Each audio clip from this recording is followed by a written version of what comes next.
उत्तराखंड के पहाड़ों पर लगातार हो रही बारिश और डामों से छोड़े जा रहे पानी के कारण पीलीभीत जनपद में बाढ़ जैसी स्थिति उत्पन्न हो गई है। इसका सबसे बुरा असर किसानों की फसलों पर पड़ रहा है। किसानों की फसलों पर खतरा। बिलचंडा क्षेत्र के बड़ेपुरा मरौरी गांव में निगोही नहर की ब्रांच कट जाने से किसानों की फसलें डूब गई हैं। किसान नेता देवस्वरूप पटेल ने सिंचाई विभाग और तहसील प्रशासन से इस पर तुरंत कार्रवाई करने को कहा। देर रात तक मरम्मत का काम जारी रहा, लेकिन बारिश और गीली मिट्टी के कारण पूरा नहीं हो पाया। अब सुबह से लेखपाल और सिंचाई विभाग के जूनियर इंजीनियर रेत की बोरियां डालकर नहर को ठीक करने की कोशिश कर रहे हैं। देवस्वरूप पटेल ने अधिकारियों से ये भी मांग की है कि अगर फसलें खराब होती हैं तो राजस्व विभाग तुरंत नुकसान का सर्वे करके किसानों को मुआवजा दे। सरकार की चेतावनी। उन्होंने कहा कि बाढ़ और लगातार हो रही बारिश से किसानों की मेहनत बर्बाद हो सकती है, इसलिए प्रशासन को सतर्क रहना चाहिए। जल भराव की समस्या का समाधान। पीलीभीत में सिर्फ फसलें ही नहीं बल्कि कई इलाकों में जल भराव की समस्या भी बढ़ रही है।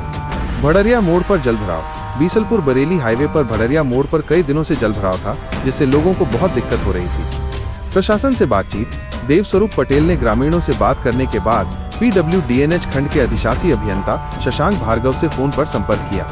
अधिकारियों से बात करने के बाद देर शाम तक मशीन से नाला खुदवाया गया, जिससे भड़रिया मोड़ पर पानी की निकासी हो सकी और लोगों को राहत मिली। केंद्रीय राज्य मंत्री और पीलीभीत के सांसद जितिन प्रसाद ने भी अधिकारियों को निर्देश दिए थे कि किसानों की फसलों को बचाने के लिए जरूरी कदम उठाए जाएं। उन्होंने बाढ़ से जुड़ी सुविधाओं जैसे बाढ़ चौकियां और नावों की व्यवस्था करने पर भी जोर दिया था। किसान नेता देवस्वरूप पटेल ने भी इस बात पर जोर दिया कि किसानों की समस्याओं को प्राथमिकता पर सुलझाना चाहिए। उन्होंने कहा कि प्रशासन को हर हाल में तैयार रहना होगा ताकि किसी भी तरह के नुकसान से बचा जा सके। उन्होंने लोगों से भी सतर्क रहने की अपील की है, खासकर उन लोगों से जो नदियों के किनारे रहते हैं। पब्लिक नेशनल न्यूज़ देखने के लिए धन्यवाद।